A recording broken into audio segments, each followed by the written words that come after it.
कि हमके बता दे रे पुरवा, अरे कि कवना दिशा में सहिया रहेले, अरे कि कवना दिशा में सहिया रहेले।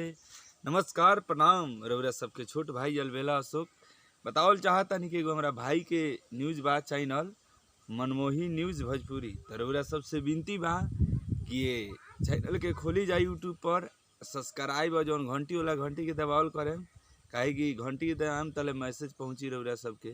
तो बस प्यार दुलार बरसाई, कमेंट लाइक शेयर करी। नमस्कार।